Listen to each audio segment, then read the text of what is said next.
My daughter took my villa and gave it to her husband's family, saying, "Now it's theirs. You're not allowed to come here." I smiled and nodded, hiding my anger. But when they came to move in, I prepared a surprise for them that they would never forget. They were shocked by what they saw. Betrayal turned into revenge, where justice struck from an unexpected direction, changing everything forever. Before we continue, please subscribe to the channel and let us know where you are listening in the comments. I slammed the car door and grabbed my weekend bag, already picturing the quiet hours ahead by the lake. 3 days of peace at my villa, exactly what I needed after another exhausting week of managing the San Diego properties. The 2-hour drive from the city had been worth it just to see Lake Tahoe's crystal waters again. But something was wrong. 2 figures in white bathrobes stood on my private terrace, coffee mugs steaming in their hands. My daughter Kelly leaned against the railing, her dark hair catching the afternoon sun. Behind her, a man I recognized as her husband Palmer shifted uncomfortably when he spotted me. "What the hell?" I muttered, my bag slipping from suddenly numb fingers. Kelly straightened her face, hardening into an expression I'd never seen before. Not even during her worst teenage years had she looked at me with such cold dismissal. "Dad, you can't stay here," she called out, her voice sharp enough to cut glass. "Palmer and I are planning a romantic weekend." I blinked, certain I'd misheard. This was my villa. The deed had my name on it, bought with money I'd earned building half the commercial district in San Diego. Elizabeth and I had picked out every tile, every fixture, every piece of furniture. But Kelly, this is my villa. I started, my voice trailing off, as the absurdity of having to state this obvious fact hit me. "I don't care," she said, setting her mug down with a sharp clink. "We were here first, and we're not leaving." Palmer mumbled something I couldn't catch, but Kelly waved him off. Her bathrobe fell open slightly, and she pulled it tighter with an angry jerk. "Honey, I drove 2 hours," I said, taking a tentative step toward the front door. "Get out of here and don't bother us." Kelly's voice rose to a shout. "You're just in the way anyway." The words hit me like a physical blow. In the way, this was my property, my retreat. The place where Elizabeth and I had planned to grow old together. I stood there, bag at my feet, staring at my only child as she glared at me from the terrace of my own home. Palmer looked everywhere except at me, his face flushed red above his bathrobe collar. 28 years old. And Kelly was ordering me off my own property like I was some unwanted stranger. The girl who used to climb into my lap for bedtime stories, who'd called me daddy until she turned 16, who'd sobbed in my arms at her mother's funeral. Elizabeth's voice whispered in my memory, "Be patient with her, Fred. She's still processing the grief. Give her time. 3 years. I'd given her 3 years of patience, of understanding, of bending over backward to accommodate her moods and demands. And this was what it had gotten me. Fine, I heard myself say the word tasting like ash. Fine, I'll go. I bent to pick up my bag, my knees creaking with the motion. 62 years old, and my own daughter was treating me like dirt on her shoes. "Good," Kelly called out. "Next time, call first. Next time, call first to use my own property." I walked back to my car on unsteady legs, each step feeling like a retreat from some battlefield I hadn't even known I was supposed to fight on. Behind me, I heard Kelly's voice, softer now, talking to Palmer about their plans for dinner. The engine turned over with a smooth purr. German engineering, reliable as always, unlike family apparently. I backed out of the driveway, my hands gripping the steering wheel so tightly my knuckles went white. In my rearview mirror, I caught a glimpse of Kelly and Palmer settling back into their chairs on the terrace, already dismissing my existence. My daughter raised her coffee mug in what might have been a toast, or might have been a final goodbye. The road back to San Diego stretched ahead empty and long. I'd be driving home in defeat, tail between my legs, just like Elizabeth always worried I would, just like I always did. Monday evening found me in my study, nursing lukewarm coffee and the remnants of a solitary dinner. 3 days had crawled by since Friday's humiliation at the villa. Saturday, I jumped every time the phone rang, expecting Kelly to call with some explanation. Sunday brought the uncomfortable realization that maybe I was always too quick to surrender. The phone's shrill ring cut through my thoughts. Dad. Kelly's voice carried none of the warmth I desperately hoped for. Cold, businesslike. Listen carefully. Palmer and I have decided. The villa now belongs to his parents. My coffee mug froze halfway to my lips. What, Kelly? What are you talking about? Carl and Margaret Thompson. It's their home now. Her words dropped like stones into still water. You're forbidden from going there anymore. The leather chair creaked as I sat forward. Kelly, have you lost your mind? You can't just take my property. Actually, I can and I am. Her voice sharpened to a blade's edge. You hardly use it anyway, and they desperately need proper housing. 30 years of 12-hour days building my construction business flashed through my mind. Every permit fight, every difficult client, every sacrifice Elizabeth and I had made to afford that dream home by the lake. It's my villa, I said, the words exploding out of me with surprising force. I worked 3 decades to buy that place. Kelly's laugh held no humor. You're being ridiculously selfish. After everything we've done for you since Mom died, something snapped. Everything you've done for me. My voice rose to match hers. I paid for your wedding, your car, your college loans, that fancy apartment deposit. That's what fathers do. She cut me off. Besides, you're old and alone now. What do you possibly need with such a big villa? Old and alone.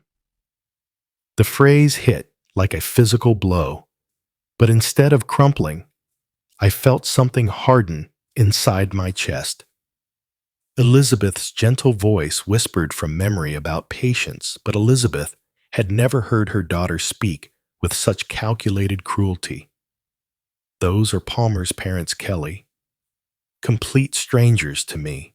They're family now, and unlike you, they'll actually appreciate what they're getting. My grip tightened on the phone until my knuckles went white. No, silence stretched between us. I could practically hear her surprise crackling through the connection. What did you just say? I said no, Kelly. The answer is no. You can't say no to me. That villa is wasted on you anyway. Her composure finally cracked, revealing something ugly underneath. Palmer's parents have been struggling financially, and you're just hoarding property you barely visit. The irony burned. I'd been visiting more frequently since Elizabeth's death, seeking comfort in the place where we'd been happiest. Kelly knew this perfectly well. They can find their own housing solutions, I said, surprised by the steadiness in my own voice. I can't believe how selfish you've become. Kelly's voice climbed toward hysteria. Mom would be ashamed of you. That crossed every line. Elizabeth would never have supported this theft, this manipulation of a grieving husband's love for his only child. Your mother would be horrified by what you've become, I said quietly. Kelly's intake of breath was audible. How dare you? I hung up. For the first time in 3 years, I had hung up on my daughter. The phone sat silent in my lap as my heart hammered against my ribs.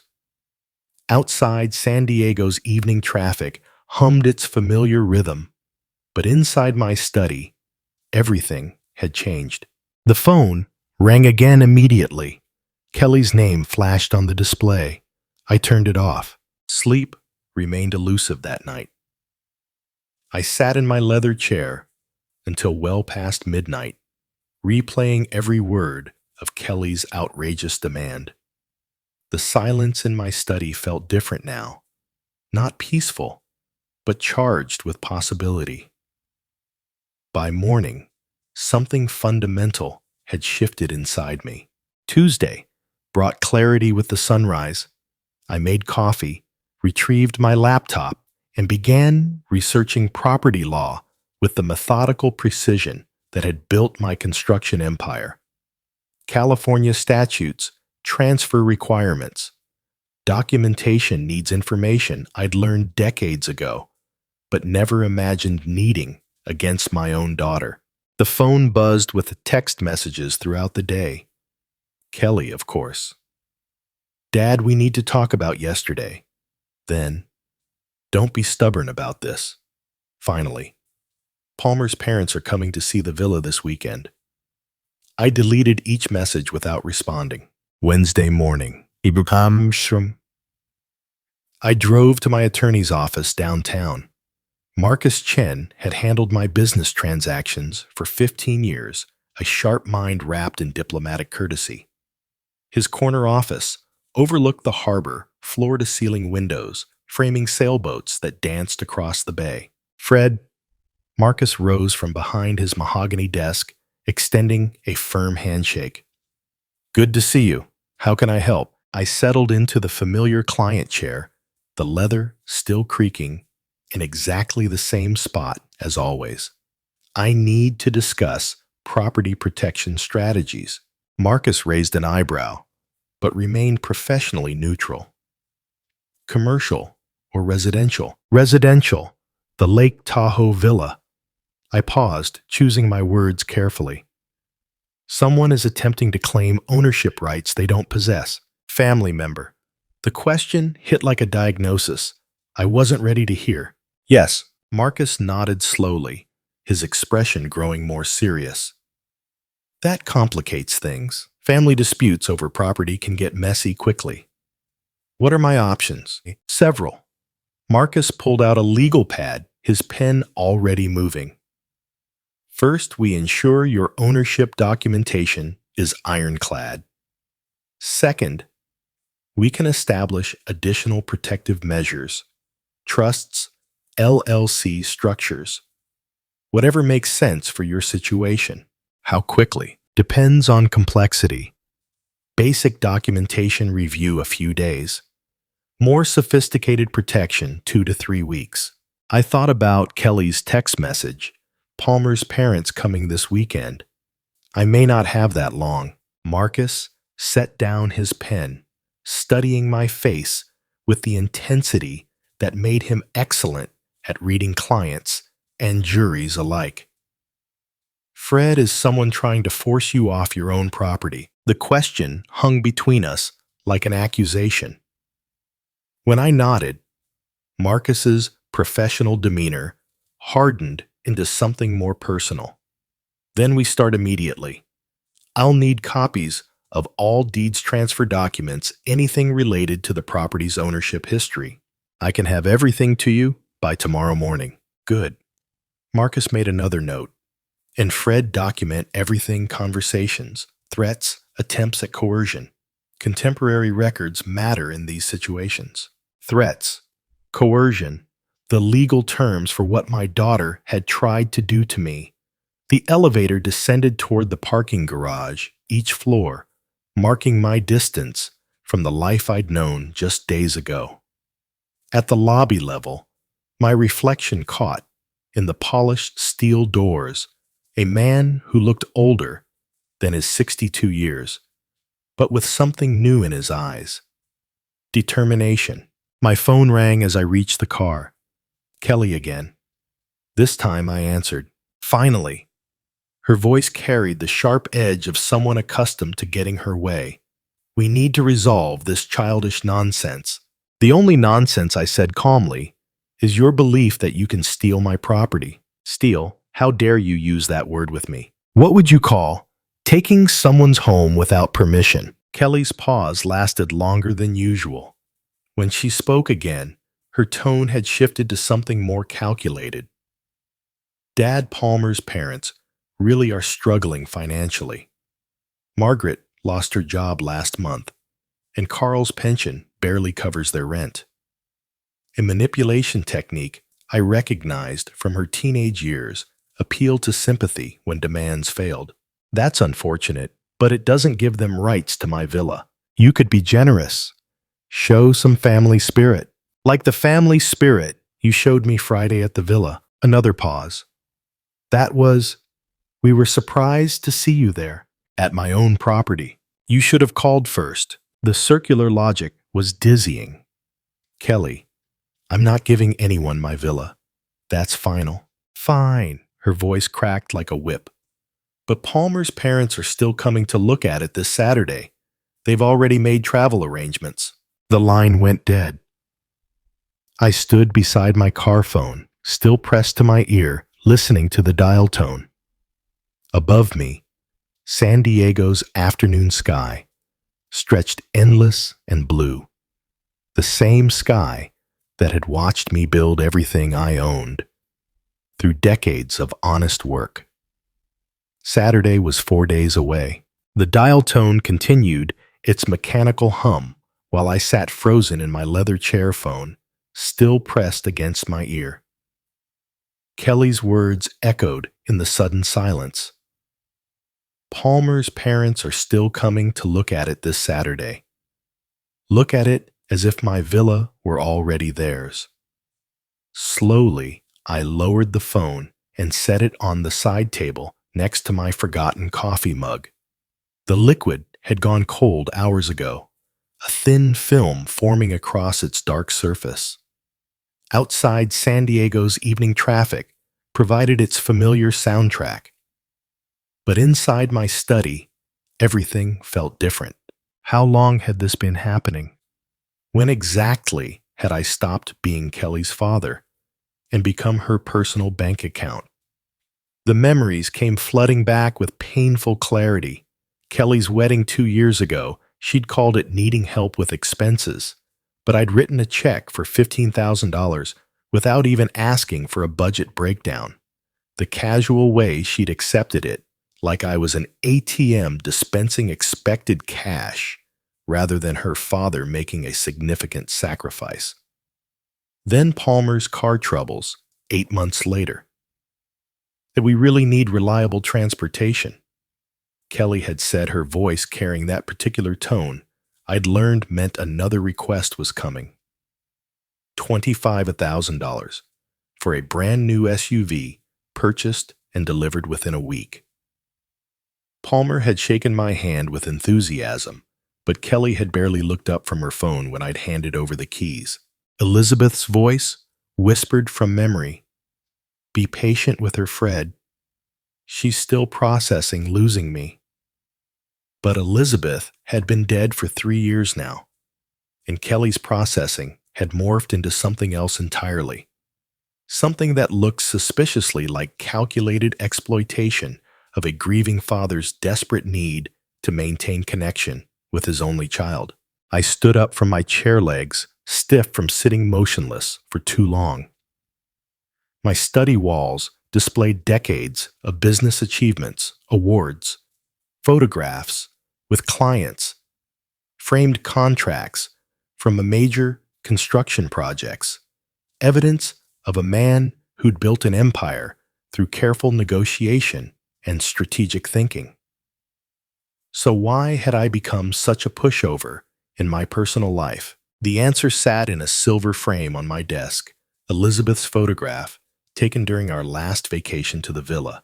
She was laughing at something I'd said, her gray hair catching the Lake Tahoe sunlight. In the 3 years since her death, I'd said yes to every one of Kelly's demands, terrified that saying no might drive away the last family I had left. But family didn't steal from each other. Family didn't manipulate grief into financial opportunity.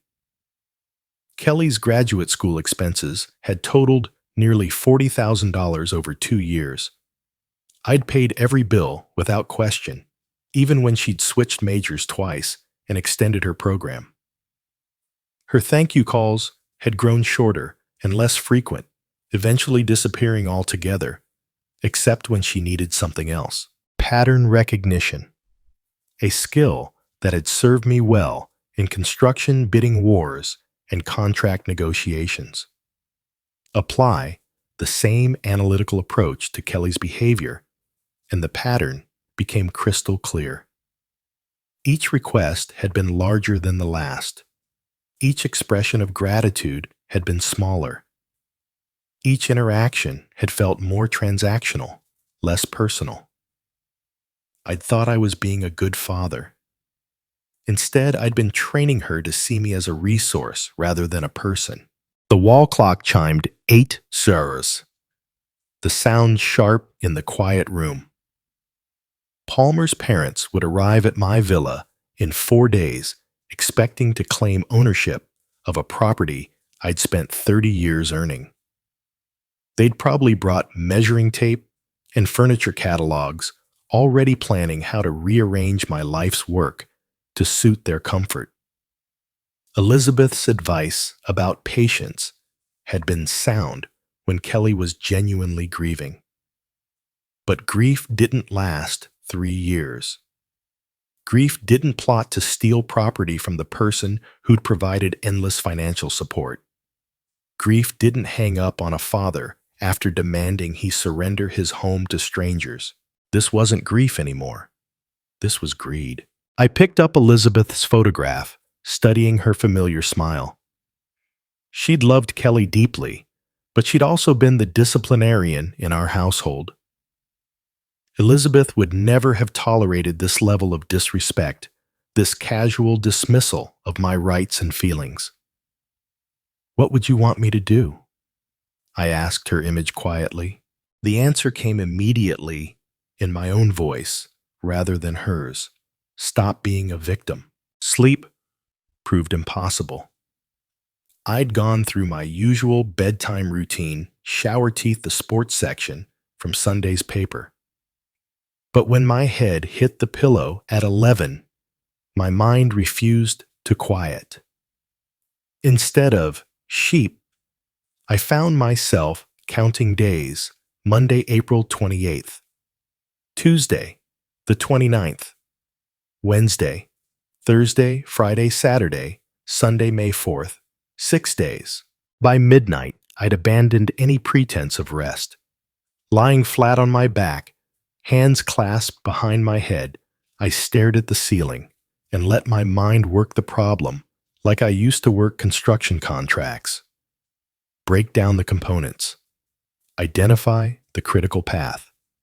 Calculate resources and timeline. Kelly had made a crucial tactical error. She'd given me an exact deadline. In 30 years of project management, I'd learned that the client who reveals their timeline first usually loses the negotiation. Sunday, May 4th meant she was working backward from some fixed constraint, probably Palmer's parents' moving schedule or lease expiration. The digital clock glowed 12:47 a.m. when the solution framework began forming. This wasn't about emotion anymore. This was about strategy. And strategy was something I understood. Every difficult client, every impossible deadline, every contractor who tried to squeeze me for extra money, they'd all taught me valuable lessons about human nature and leverage points. Rule 1: never negotiate from desperation. Kelly assumed I was desperate to preserve our relationship, which had been true for 3 years, but desperate men don't hang up on their daughters.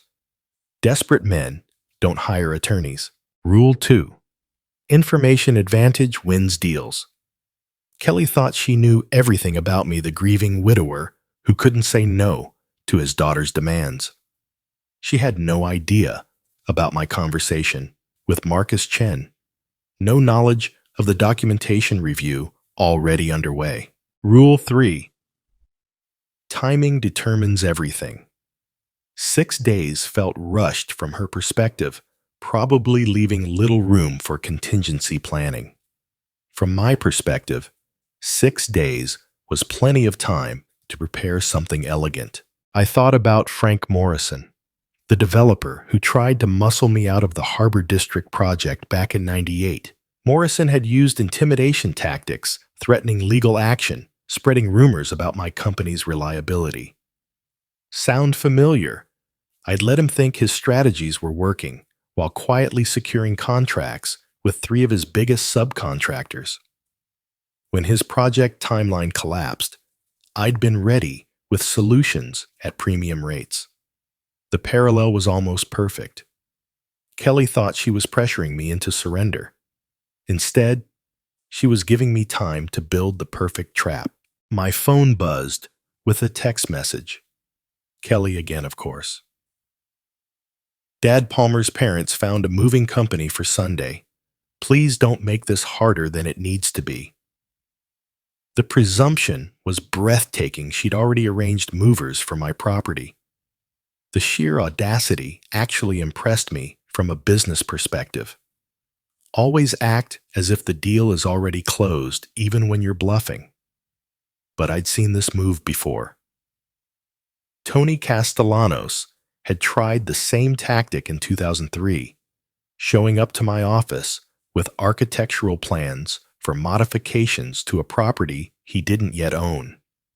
Tony had learned an expensive lesson about the difference between confidence and ownership rights. Kelly was about to learn the same lesson. I deleted her message and set the phone aside. My mind was clicking through possibilities now, the same methodical process I'd used to turn a small contracting business into a multi-million-dollar enterprise. Resources timeline, desired outcome, acceptable risks. Resources, substantial financial assets. Legal representation.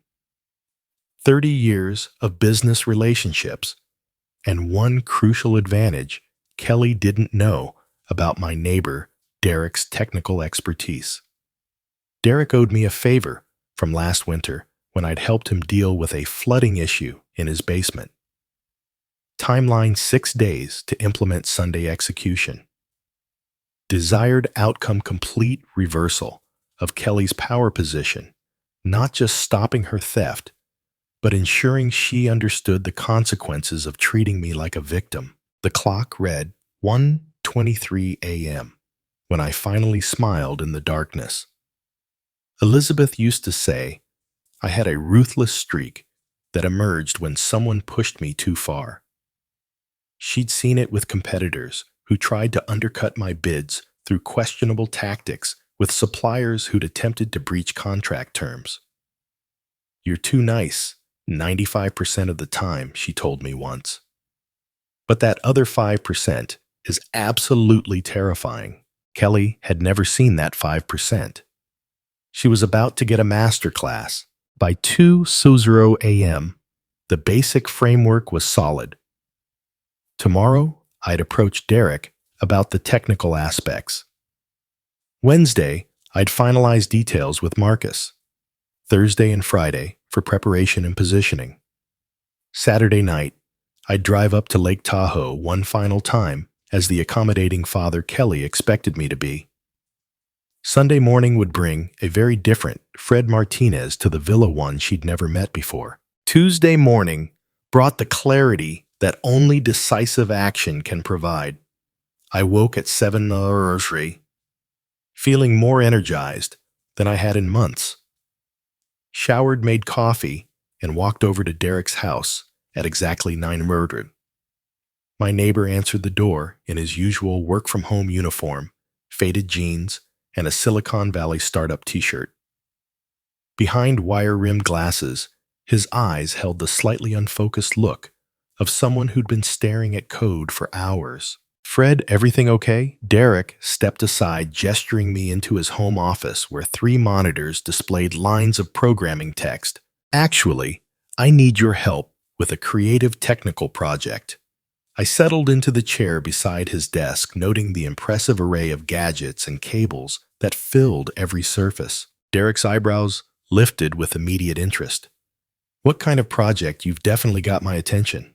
Home automation. Something involving motion sensors, voice assistants, maybe some lighting effects. I paused, watching his reaction. A surprise for some unexpected guests. Oh, this sounds fascinating. Derek swiveled his chair to face me fully, like a haunted house setup. Smart home integration with theatrical elements. Close enough. Exactly. The kind of thing that would really make an impression. Derek's grin was infectious. Fred, this sounds like something from a horror movie. When do we start? 2 hours later, we were loading Derek's SUV with enough technology to outfit a small research facility, motion detectors, programmable LED light strips, wireless speakers, hidden cameras, water flow controllers, and a tablet loaded with home automation software. The drive to Lake Tahoe flew by as Derek explained the possibilities. We can program cascading responses. Motion triggers lights. Lights trigger voice responses. Voice responses trigger water systems. The whole house becomes an interactive experience. How sophisticated can we make it? Sky's the limit. I'm thinking motion sensors in every room. Voice assistant programmed with custom messages lighting that responds to movement patterns. Derek was practically bouncing in his seat. We could even add facial recognition if you want to target specific guests. Interesting. Let's start with the basics and see how much time we have. We reached the villa just after noon. Derek whistled appreciatively as we pulled into the driveway. Beautiful place, Fred. Your mysterious guests are going to get quite a welcome. The installation process revealed Derek's true expertise. Within minutes, he'd mapped out sensor placement throughout the villa, identified optimal camera angles, and begun programming the tablet that would control everything. Motion detector here in the entryway, he explained, mounting a device no larger than a smoke alarm. The moment someone walks in, it triggers the living room lights to start this strobing pattern, while the voice assistant announces, "You are not the owners of this house. Leave immediately." And if they don't leave, Derek's eyes gleamed. Phase 2. Motion in the living room triggers every faucet and shower in the house to turn on full blast. Plus, the voice messages get more emphatic. We worked steadily through the afternoon. Derek ran cables behind baseboards, programmed response sequences, and tested each component with the precision of someone who genuinely loved technical challenges. I assisted where I could, amazed by the sophistication of what we were creating. The beauty of this system, Derek said, adjusting a hidden camera behind a bookshelf, is that it's completely legal. Motion-activated lighting, voice assistants, automated water systems. All standard, smart home features, just creatively programmed. By 3.0, every room contained at least 2 motion sensors connected to lighting effects that would strobe and flash in patterns Derek described as deeply unsettling. The voice assistant had been programmed with increasingly aggressive messages triggered by continued motion detection. Water systems throughout the house would activate randomly after the initial motion trigger. Let's test it, Derek suggested, tablet in hand. Walk into the living room. I stepped through the entryway.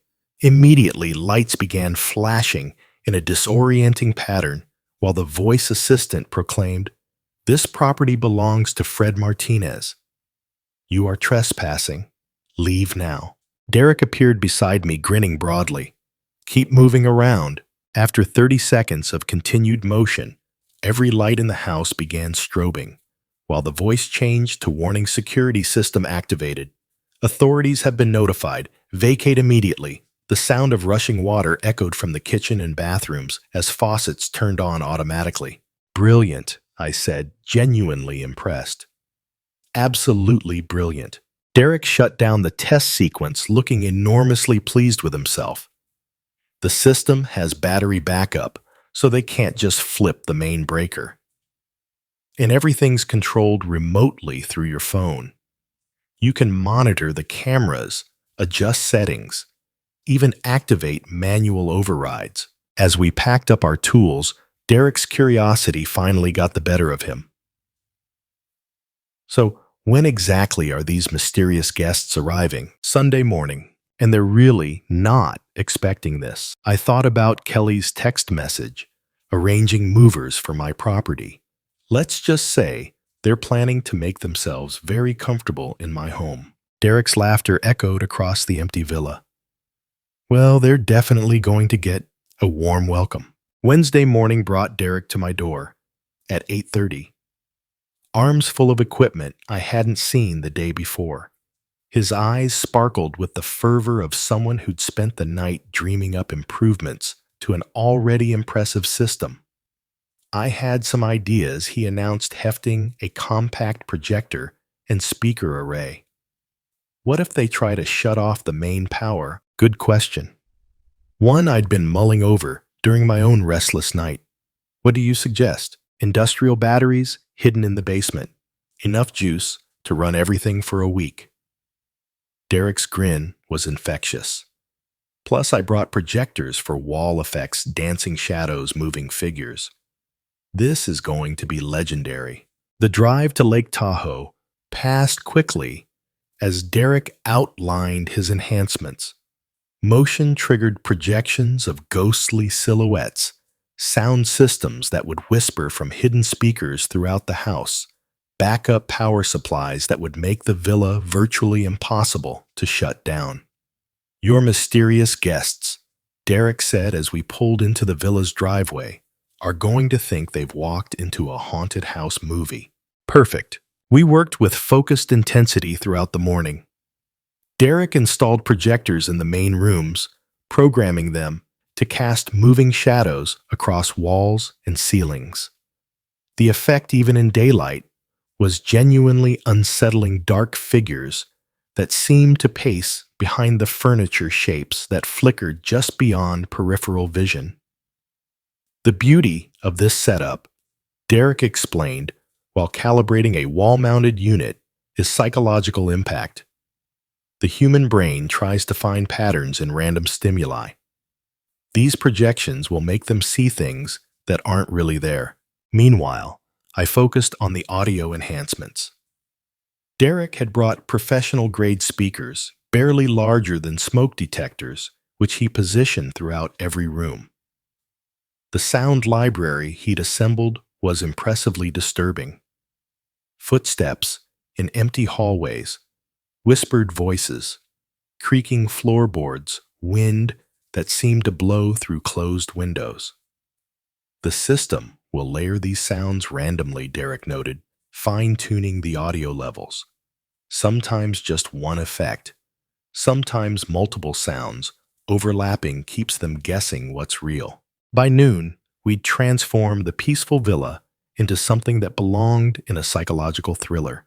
The backup battery system, cleverly hidden beneath the main electrical panel, would ensure uninterrupted operation, regardless of attempts to disable the power supply. What about a warning sign? I suggested as we paused for lunch. Something to set the right tone when they arrive. Derek's eyes lit up. Brilliant. How about, "Welcome to the house of the future. Enter at your own risk." Makes it sound like some kind of tech demonstration. We spent an hour crafting the perfect sign, professional-looking, mounted prominently on the front door. To casual observers, it would suggest an elaborate smart home showcase. To our unwelcome visitors, it would provide fair warning of what awaited inside. The afternoon was devoted to comprehensive testing and final calibration. Derek walked through each room while I monitored the control tablet watching as motion sensors triggered cascading responses across every system simultaneously. Motion detected in entryway, Derek called out. Lights activating projection system, engaging audio sequence starting. The villa erupted into controlled chaos.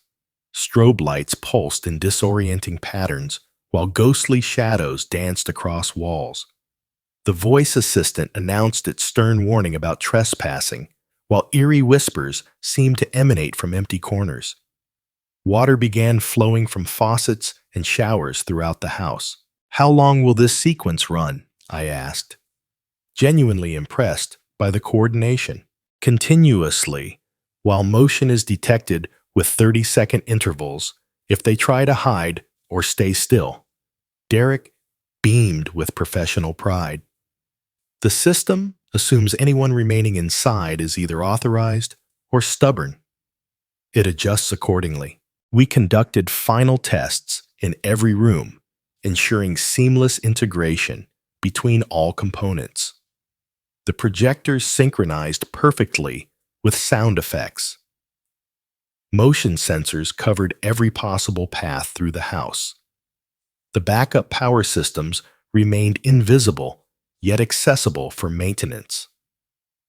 As evening approached, Derek made final adjustments to the smartphone interface that would allow me to monitor everything remotely: live camera feeds, system, status, updates, manual, override controls, complete operational command from anywhere with internet access. This is honestly the most sophisticated home automation project I've ever worked on, Derek said, packing his tools with obvious reluctance to leave his masterpiece. Your guests are going to get the surprise of their lives. Standing in the doorway, I surveyed our handiwork one final time. The villa looked exactly as it always had: peaceful, welcoming, serene. But beneath that familiar surface lay a technological web that would respond to unwelcome visitors with relentless, inescapable intensity. Thank you, Derek. This is absolutely perfect.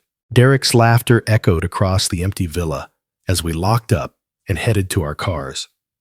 I almost feel sorry for whoever shows up here Sunday. Almost. Sunday, May 4th. The day Kelly had chosen for her final victory.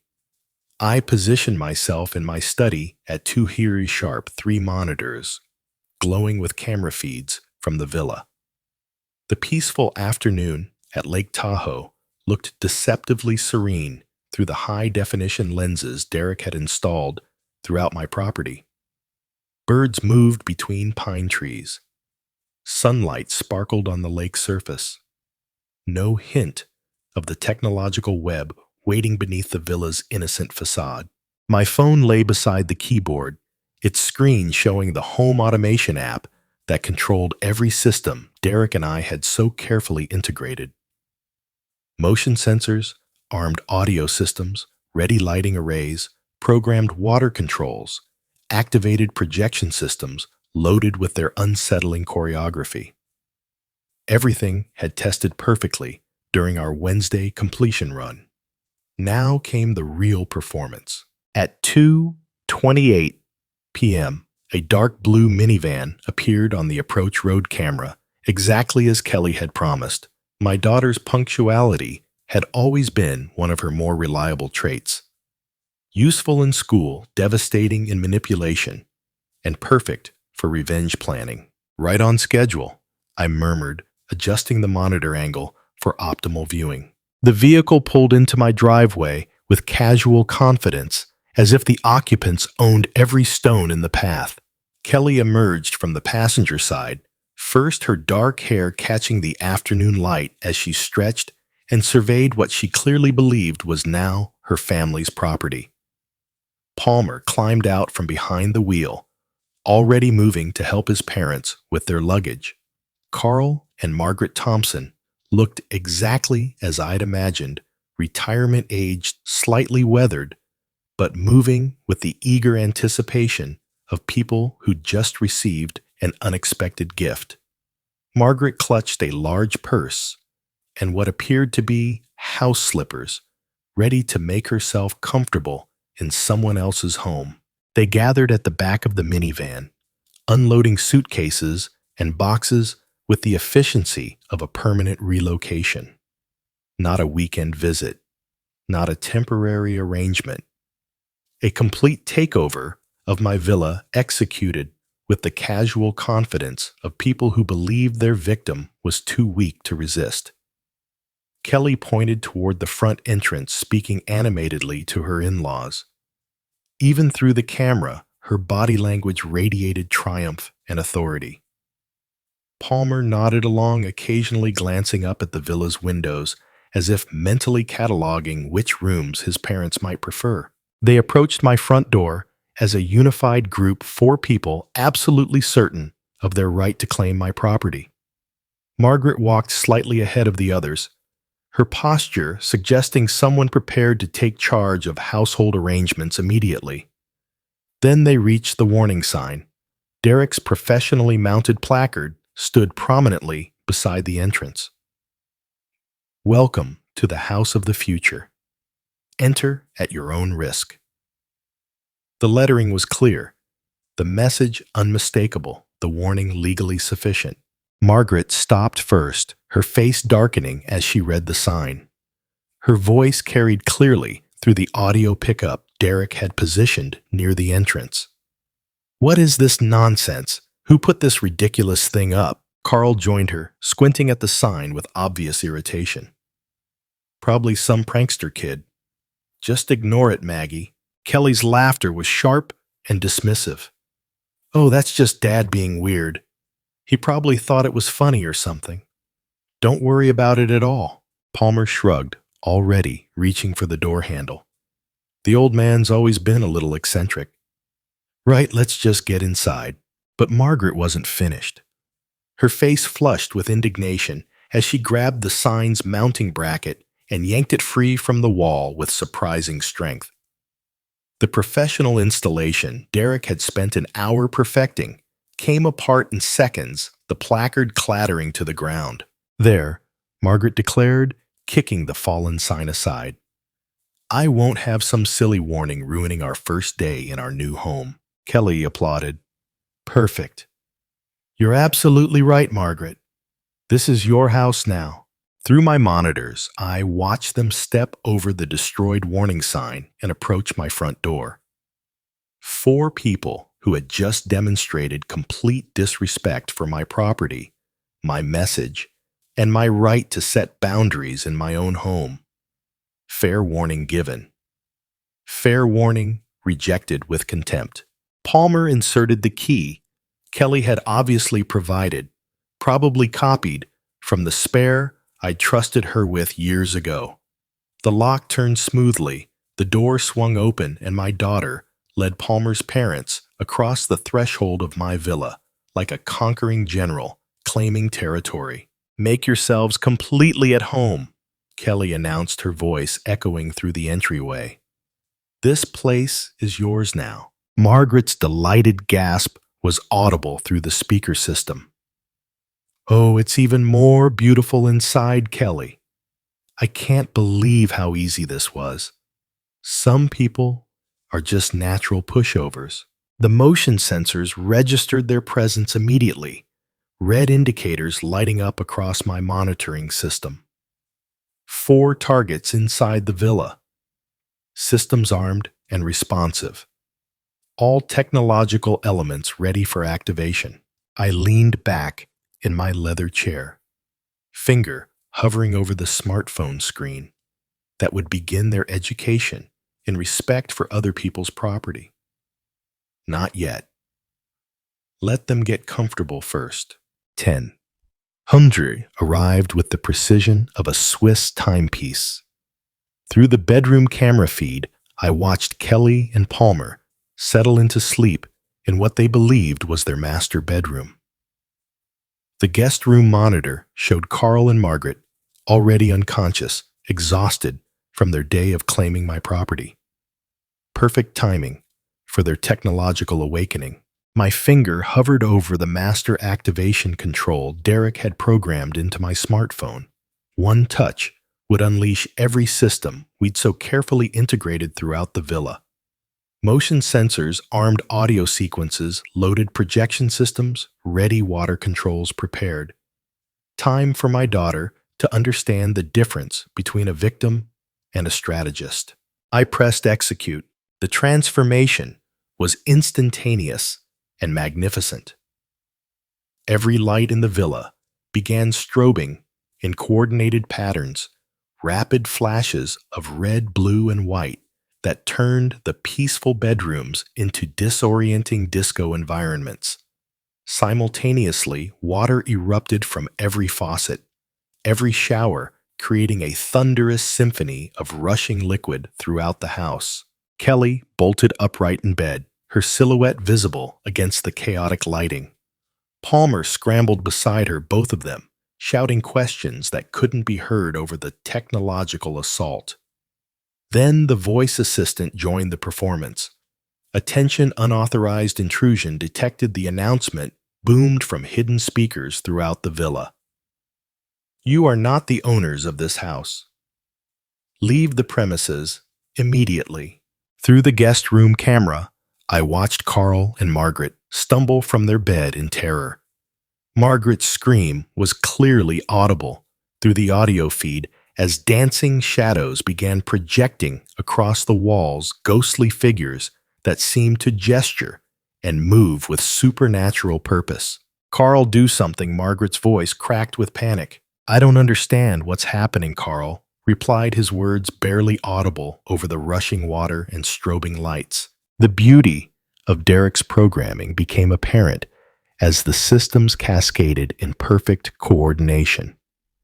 Motion sensors detected their frantic movement between rooms, triggering additional audio warnings and intensifying the visual effects. The more they ran, the more aggressive the house became. Kelly appeared in the hallway camera feed, her hair disheveled, her confident demeanor completely shattered. This is impossible. Houses don't do this. Palmer stumbled behind her, trying to reach what he thought was the main electrical panel. Where's the breaker box? We need to shut this off. But Derek's backup systems were performing flawlessly. Even if they found the electrical panel, the battery systems would maintain operation for days. The villa had become technologically autonomous, responsive only to my remote commands. Warning security protocols activated. The voice assistant announced again. Unauthorized occupants will be removed. Margaret appeared in the living room camera, her face twisted with terror as projector-generated shadows danced around her. This place is haunted. We have to leave. The door locking sequence activated as Palmer reached the front entrance. Derek had programmed a 30-second delay, not long enough to trap them, but sufficient to create claustrophobic panic. Palmer yanked at the handle frantically. The doors won't open. What kind of system is this? Through my monitors, I watched 4 people who had confidently invaded my property, now reduced to terrified, confused victims of technology they couldn't understand or control. Kelly, who had dismissed me as weak and accommodating, stumbled through strobing lights while invisible speakers whispered around her. Palmer, who had planned to solve his parents' problems with my villa, couldn't even solve the mystery of a smart lock. The projection systems reached their programmed peak, filling every wall with moving figures that seemed to watch and follow their panicked movements. Combined with the surround sound effects, footsteps, creaking wind that seemed to blow through closed windows, the villa had become a technological haunted house. Carl collapsed into a chair, his face pale in the flashing lights. We need to get out of here right now. I'm trying, Palmer shouted back, still struggling with the door controls. Exactly 6 hours after activation began, the automated sequence reached its crescendo. Every system operated simultaneously, lights, water, sound projections, and voice warnings creating a sensory overload designed to overwhelm any rational thought process. Kelly stood in the center of the living room, turning in circles as shadows danced around her and water rushed from unseen sources. The confident woman who had ordered me off my own property now looked like a lost child in a technological nightmare. Dawn light began filtering through the windows as the door locks finally disengaged. Palmer yanked the entrance open, and all four of them stumbled toward the exit in complete psychological defeat. My phone began ringing as they reached their minivan. Kelly's name appeared on the display. The phone rang at exactly 7:30, cutting through the peaceful morning silence of my study. Kelly's name glowed on the display, and I allowed myself a small smile before answering with carefully measured concern. Kelly. Good morning, sweetheart. How was your night at the villa? Her response shattered the morning calm like breaking glass. What did you do? You sick, twisted old man. Her voice crackled with hysteria and exhaustion. Margaret and Carl are traumatized. They're barely coherent. I adjusted my tone to express gentle confusion. Kelly, what are you talking about? What happened up there? Don't you dare play innocent with me. Each word trembled with rage. The house went completely insane. Lights flashing everywhere, water pouring from every faucet, voices screaming at us to leave. Fascinating. Derek's coordination had worked even better than anticipated. That sounds absolutely terrifying, I replied, allowing genuine concern to creep into my voice. Did you call someone for help? We called the police. Kelly's voice cracked. They came out at 6 this morning, searched everything, found nothing wrong. They said it was probably just some kind of technical malfunction. Perfect.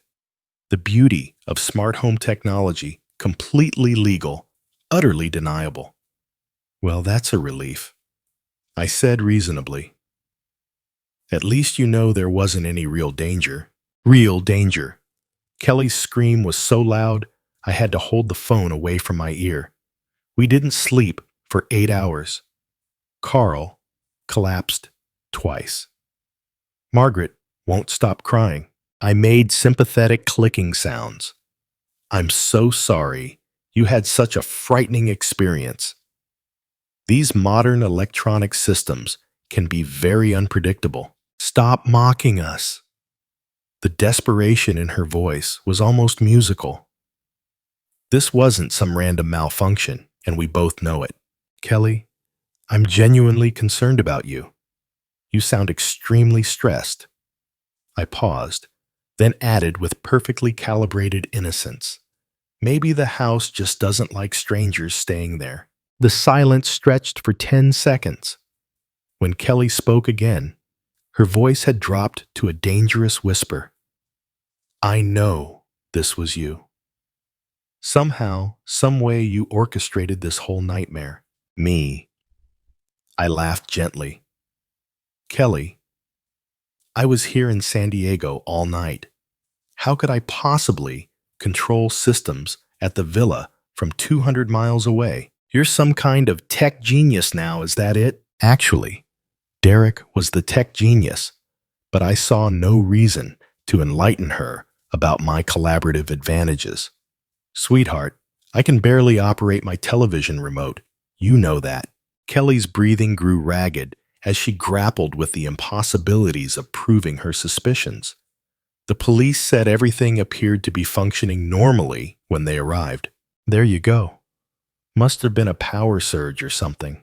A power surge that lasted 8 hours, that created voices and moving shadows. I allowed a note of gentle concern to enter my voice. Kelly, are you sure you didn't imagine some of these things stress can cause hallucinations? Hallucinations. The word exploded from her throat. 4 people had the same hallucinations simultaneously. Group hysteria is a documented psychological phenomenon. Kelly's strangled sob was clearly audible through the connection.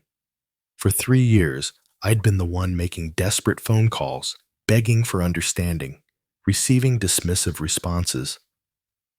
The symmetry was deeply satisfying. "We're never coming back," she declared, trying to inject strength into her shaking voice. "Never. The villa is yours. We don't want anything to do with that cursed place." "That's probably wise," I agreed mildly. "Sometimes houses develop personalities, especially when they feel their boundaries have been violated. You can't get away with this. Somehow we'll prove it was you." "Prove what exactly?" "That you had a bad night involving what the police determined was a technical malfunction." Kelly's silence stretched long enough that I wondered if the call had dropped. When she finally spoke, her voice carried the hollow quality of complete defeat. "I underestimated you." "You underestimated a lot of things, Kelly. This isn't over." "Actually," I said quietly, "I think it is. You got exactly what you asked for a night in my villa. I hope the experience was educational." The line went dead. I sat back in my leather chair, setting the phone gently on my desk, beside the still glowing monitors that showed the empty villa. 30 years of construction experience had taught me that the most elegant solutions were often the simplest ones. Kelly had wanted to take my property through psychological manipulation and emotional terrorism. I'd simply returned the favor, using superior technology and strategic patience. The phone began ringing again almost immediately. Kelly's name on the display. I turned it off. Tuesday morning brought confirmation of my strategic predictions. Through the villa's camera system, I watched Palmer's rental truck pull into the driveway at 10:00 sharp, loaded with locksmith equipment and a confident expression that wouldn't last long. From my study in San Diego, I observed him approach the front door with professional tools, clearly believing that changing a few locks would solve their villa problem. The locksmith Palmer had hired looked skeptical, even before examining Derek's integrated security system. Within 30 minutes, both men stood scratching their heads in obvious confusion. "These aren't regular locks, sir." The locksmith's voice carried clearly through the audio pickup.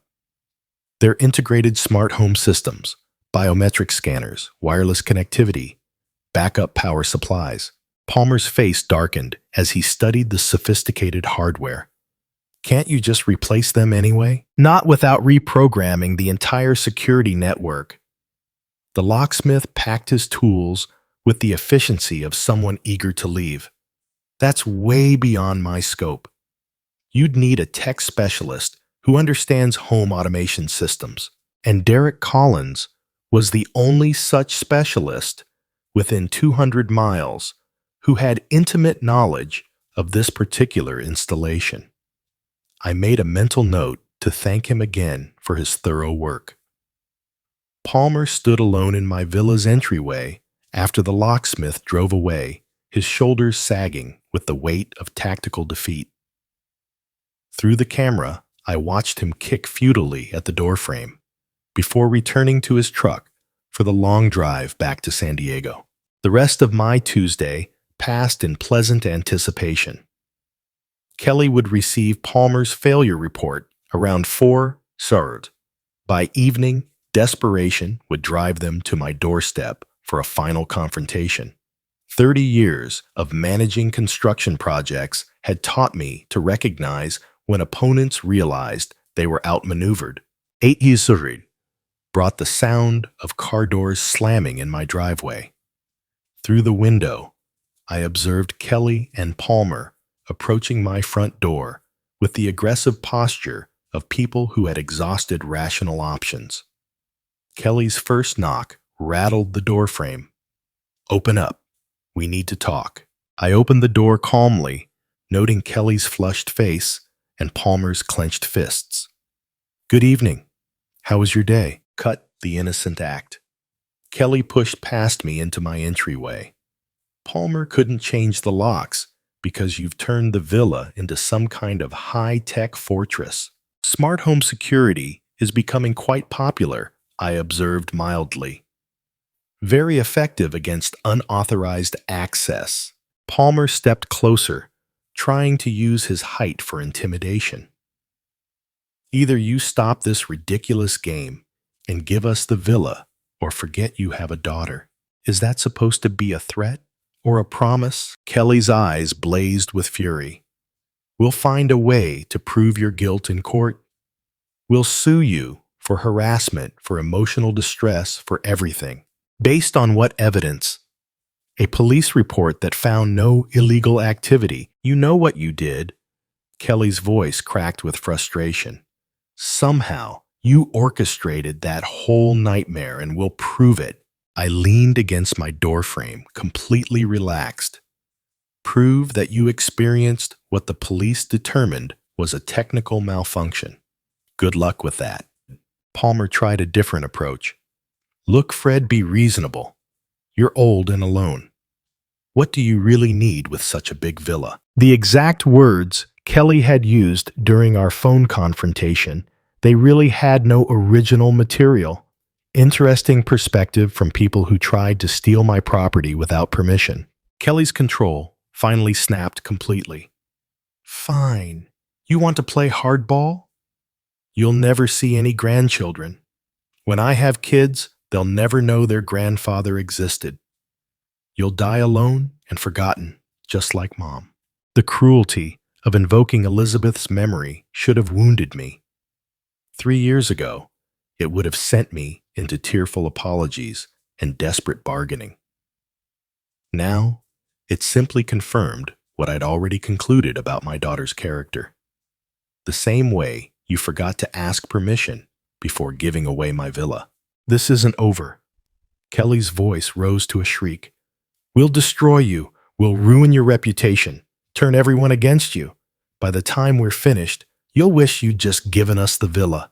Palmer nodded aggressively. She's right. We have friends' connections.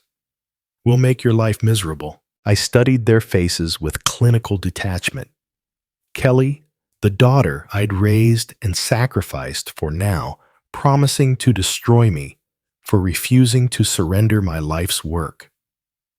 Palmer, the son-in-law I'd welcomed into the family-threatening social warfare because his parents couldn't steal my home. Are you quite finished? Kelly stepped closer, her face twisted with malice. We're just getting started. You have no idea what we're capable of. Actually, I have a very clear idea. Their capabilities extended to psychological manipulation, theft attempts, and vicious personal attacks, but they'd already deployed every weapon in their arsenal, and I remained standing. More importantly, they'd just provided all the justification I needed for the final solution I'd been contemplating since yesterday's phone call. Well, I said quietly, I suppose we'll see who's more capable. Something in my tone made Palmer step backward. Kelly hesitated, perhaps recognizing that her threats had achieved something she hadn't intended. We're leaving, she announced, trying to regain control of the situation. But this conversation isn't over. Actually, I replied, watching them retreat toward their car, I think it is. I closed the door and walked back to my study, where Elizabeth's photograph waited on my desk. Tomorrow, I would make some phone calls, Marcus Chen first, then a few other professional contacts. Kelly thought she understood warfare. She was about to learn the difference between tactics and strategy. Wednesday morning brought the moment I'd been orchestrating since Kelly's first phone call. At 10, I sat in Bradley Walsh's conference room, watching my daughter and her accomplices file through the door with the aggressive confidence of people who believed they held winning cards. Bradley, my notary for 15 years, had prepared everything according to my Tuesday night instructions. Legal documents lay spread across the polished table like evidence in a trial, which in many ways this was. Kelly took the chair directly across from me, her jaw set with determination. All right, Dad. We're here to resolve this villa situation once and for all. Palmer positioned himself beside her arms, crossed in what he probably thought was an intimidating pose. Carl and Margaret Thompson settled into chairs along the wall, their expressions mixing hope with lingering trauma from Sunday's technological experience. I appreciate everyone coming, I said calmly. Bradley has some important information to share. Kelly's eyes narrowed. Cut the formalities. We want the villa transferred to Palmer's parents immediately. No more games. No more delays. Actually, I replied, I'm afraid that's impossible. Palmer leaned forward aggressively. Nothing's impossible if you just sign the papers. We've been patient long enough. You misunderstand. I gestured to Bradley, who cleared his throat with professional precision. I no longer own the villa. The silence stretched for 10 seconds. Kelly's face began changing color. What exactly does that mean? Palmer demanded. Bradley opened the top folder on his desk. Mr. Martinez transferred ownership of the Lake Tahoe property to the Second Chance Foundation for Homeless Assistance. The transfer was completed Monday morning and is completely legal. Kelly's voice cracked like breaking glass. That's impossible. You had no right. I had every right to transfer property I owned, I said quietly. Everything is legally documented and irreversible. Palmer's confident posture collapsed. But we had an agreement. Kelly said the villa was ours. Bradley's professional tone never wavered. Mr. Martinez can only transfer property he actually owns.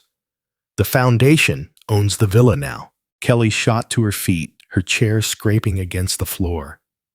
You can't do this to us. We need that villa. You tried to steal it, I observed. This seemed like a more appropriate solution. Margaret Thompson's voice wavered with confusion. What does this mean for us? Where will we live? You'll have to make other arrangements, I said, just as you expected me to do when you tried to evict me from my own property. Kelly's hands trembled as she gripped the table edge. This is just spite, pure revenge. This is justice. I met her eyes steadily. And it's permanent. Palmer's face had gone ashen as the financial implications hit him. Our plans, our future, we counted on that villa to solve our problems. Perhaps you should have asked permission before making those plans. Bradley spread additional documents across the table. The charitable transfer includes a lifetime usage clause for Mr. Martinez as the donor. He retains full access to the property until his death. Then nothing changes for you. Kelly's voice climbed toward hysteria. You still get to use it. Everything changes, I corrected. You no longer have any claim to it, ever. Carl Thompson spoke for the first time, his voice small and confused. So we get nothing after everything. After attempting to steal my property through psychological manipulation and threats. That's correct. Kelly sank back into her chair, the fight draining from her face as the reality settled in. When did you do this? Monday morning, immediately after your technological experience. The timing hit her like a physical blow. Monday, after the villa incident, but before their confrontation at my house. Every threat, every demand, every cruel word had been meaningless from the moment she'd spoken them. Palmer's voice was barely a whisper. You were always planning this. I was always planning to protect my property from people who thought they could take it through manipulation and intimidation. Kelly stared at the legal documents as though they might dissolve under her gaze. The charity thing. That's just a trick, right? Some way to maintain control. Bradley answered before I could. The Second Chance Foundation is a legitimate charitable organization. The transfer is genuine and irrevocable. So you win, Palmer said bitterly. Is that what you wanted to hear? I wanted to hear nothing from any of you.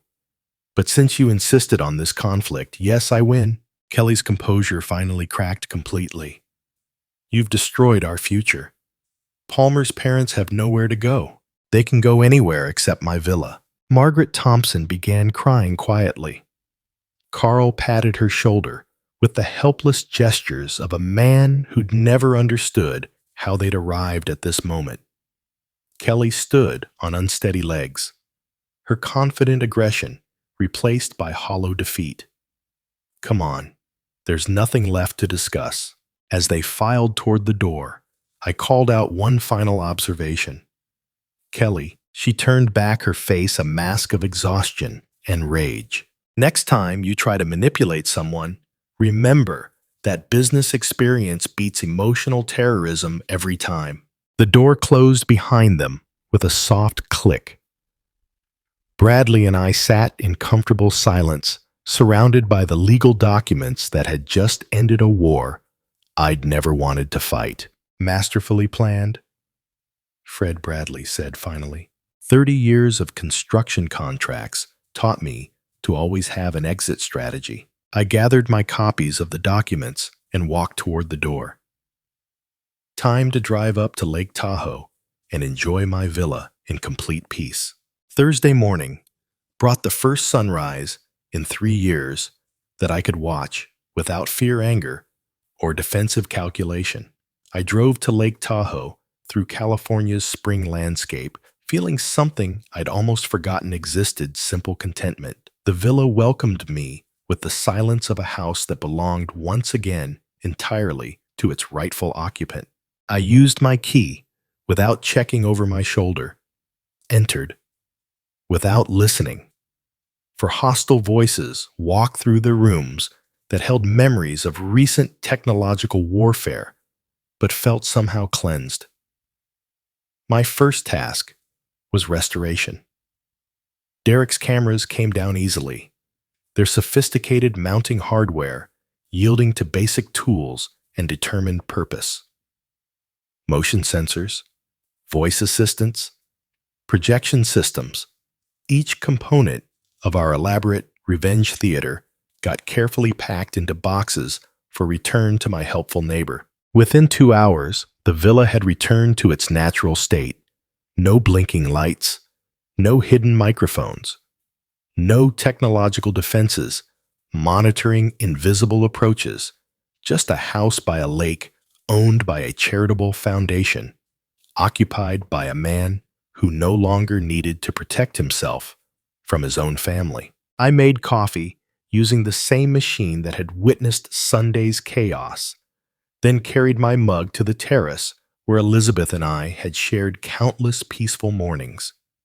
The lake stretched before me, its surface reflecting the late morning sun in patterns that seemed to dance with possibility rather than threat. For the first time since my wife's death, I sat completely still. The transformation felt almost mystical in its completeness. 3 years ago, I'd been a broken widower who confused love with surrender, kindness with weakness, family loyalty with accepting abuse. The man who had built a construction empire from nothing had somehow forgotten how to protect his own boundaries. Elizabeth's voice whispered through memory, but clearer now, unfiltered by grief and manipulation. Be patient with Kelly. She's processing her loss. But Elizabeth had never meant for patience to become permanent victimhood. She'd never suggested that love required accepting theft, manipulation, and psychological terrorism. The woman who'd married a determined businessman wouldn't have wanted him to become a doormat, even for their daughter. Kindness without self-respect isn't kindness, I said aloud to the empty terrace. It's just weakness disguised as virtue. The mountain peaks surrounding the lake seemed to nod in agreement. Nature itself demonstrated boundaries. Water stayed within its shores, Mountains maintained their foundations. Seasons changed according to their own rhythms, regardless of human demands. Kelly had spent 3 years testing my boundaries, discovering they could be moved, dissolved, ignored entirely. Each successful manipulation had taught her that love meant capitulation, that family ties guaranteed unlimited access to everything I owned or earned. I'd taught her that lesson through my own behavior, every check I'd written, every demand I'd accepted every time I'd chosen temporary peace over lasting respect. The technological revenge had been satisfying, but ultimately unnecessary. The real victory was simpler and more permanent learning to say no. Learning that protecting myself wasn't cruelty, but health. Learning that some relationships cannot survive the introduction of genuine boundaries. My phone had remained silent for 24 hours. No frantic calls from Kelly, no threats from Palmer, no desperate attempts to find loopholes in the charitable transfer. They'd finally understood what I'd discovered in Bradley's office. The war was over, and they had lost completely. But more important than their defeat was my recovery. The grieving widower who had mistaken exploitation for love was gone. In his place sat a man who remembered his own worth, who understood that genuine kindness required strength, not weakness. Elizabeth would have been proud, not of the revenge perhaps, but of the self-respect of the man who had rediscovered that protecting himself was an act of love. Love for her memory, love for his own dignity, love for the possibility that relationships built on mutual respect might still exist somewhere in his future. The afternoon sun warmed my face as I finished my coffee and considered the strange mathematics of family. Kelly had calculated that emotional manipulation plus financial pressure would equal permanent access to my assets. She'd never considered that trauma plus time plus strategic thinking might equal a father who finally learned to protect himself. Lake Tahoe's eternal calm reflected a truth I was finally ready to accept. Some battles end not with reconciliation, but with the understanding that peace requires distance. Some love expresses itself through boundaries rather than surrender. For the first time in 3 years, I felt like myself again. If you like this story, please like this video, subscribe to the channel, and share your impressions of this story in the comments. To listen to the next story, click on the box on the left. Thank you for watching.